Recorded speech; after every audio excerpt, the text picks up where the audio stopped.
Um, Mr. Speaker, I rise to issue a very short statement on electoral modernization. As I understand, there are some 15 people outside wanting to hear about electoral modernization. I want to say to the Parliament, Mr. Speaker, that since the engagement of Sir Dennis Byron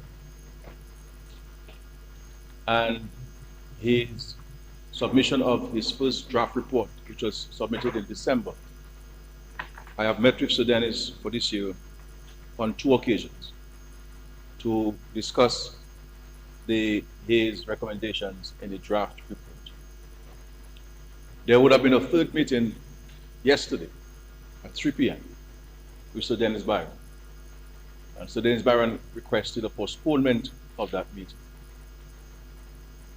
Because of the importance which myself and this government place on electoral reform, I indicated to Sir Dennis Byron that I am prepared to meet with him today, February 7th, at 1:30 p.m., notwithstanding the fact that Parliament takes precedence over all my other engagements. I've decided to set this meeting for today. So I shall meet with Sir Dennis Byron today at 1:30 p.m. And my hope is that this will be the final meeting that we will have before he submits his final report. I also want to say to the Parliament and the people down that in the terms of references of the engagement of Sir Dennis Byron, the drafting of legislation was not part of it.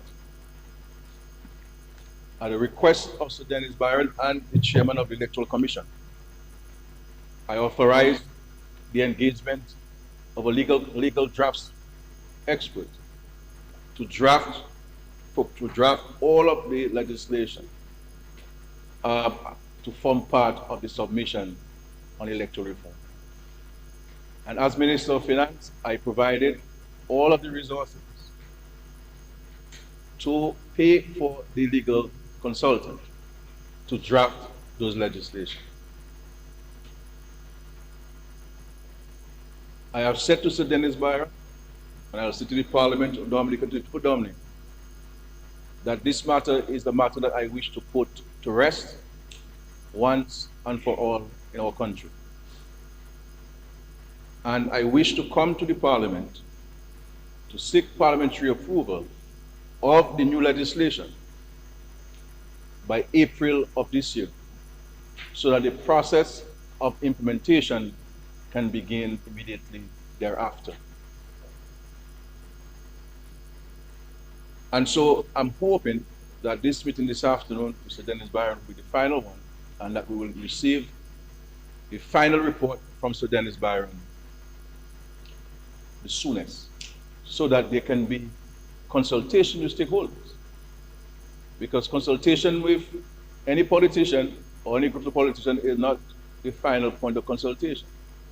The people of Dominica must be consulted on this very important matter of their right to be given, the right to vote in Dominica, if they so choose to register and to vote in Dominica's election. So I want to make it very clear, Mr. Speaker, that we shall continue to engage in this matter of electoral reform the highest sense of transparency. The highest sense of transparency. We have absolutely nothing to hide or to be afraid of with this process. Because the records will show that this is the only political party in our country's history that has taken the responsible approach of engaging with the modernization of our electoral processes in Dominica. But I will say this also, that every election that we've had in Dominica, prior to and post our independence, were all free and fair. And everyone accepted those results. But there has been a culture in our country to give the impression to the international community that our elections are not free and fair. We are all here today, Mr. Speaker, because a process under the Constitution and appropriate laws of Dominica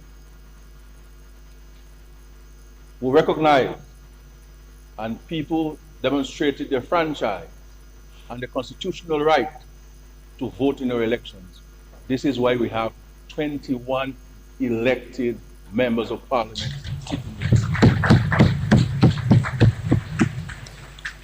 And this is why we have 9 nominated persons, senators, sitting in the parliament today. And everyone who wanted to vote and who was on the voters list was never hindered from being open voting.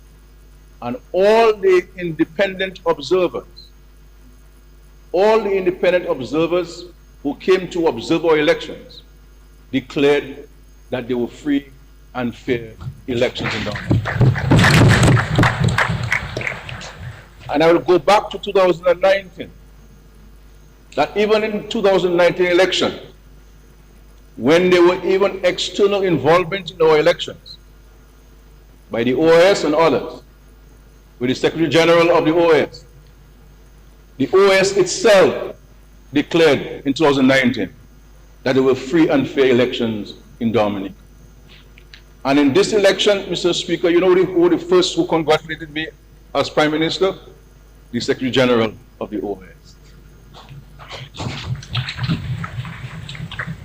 And so it is a disservice to our country and right-thinking Dominicans. Forget about your political persuasion, but be guided by your conscience and your commitment to our country and your professed love for Dominica and your gratitude to our country that has given all of us what we have, that we must not give the international community the impression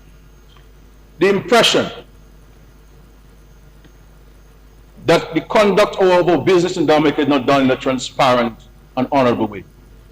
It's not good for us. This is not politics. This is being anti-Dominica. And so let us engage ourselves in a serious, mature manner. If we say we truly want the electoral modernization, let us engage ourselves in a serious, mature, transparent manner, and let us bring this matter of electoral modernization to a successful and transparent end. I give the people of this country and this parliament the most sincere assurances that this matter of electoral reform in Dominica, electoral modernization in Dominica, will continue to be conducted in a transparent manner.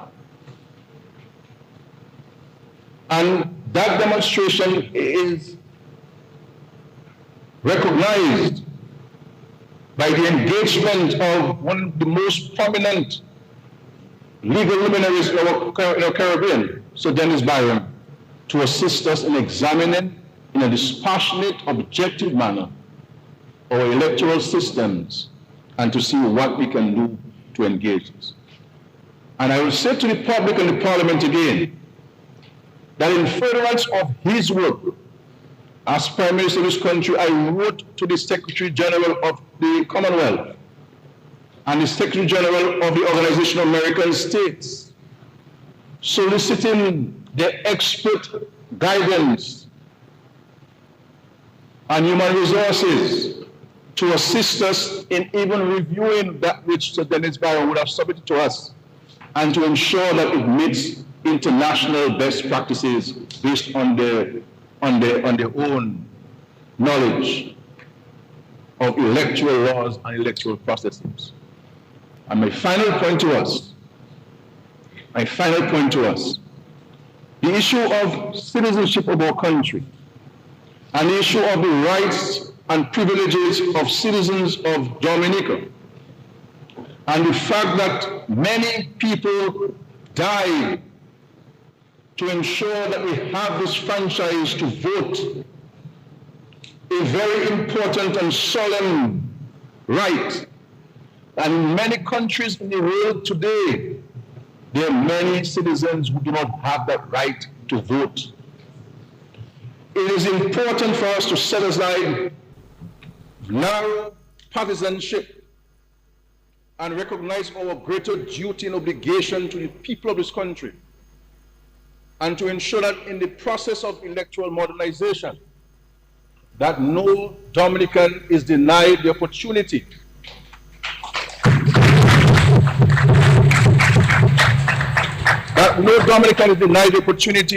to get registered if he or she so chooses, and thereby denying him his right or her right from voting or elections.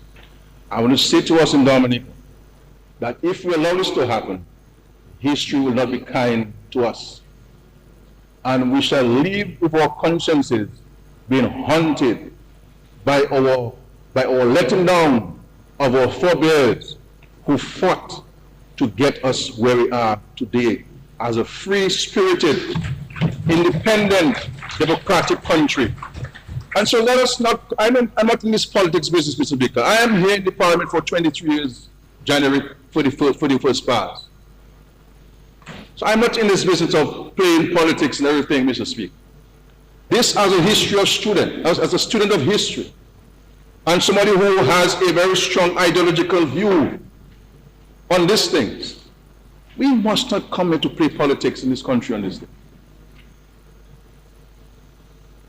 And we're not on this side afraid of any modernization processes, because we know that under any circumstances, when we present ourselves to Dominica, they will put us back in a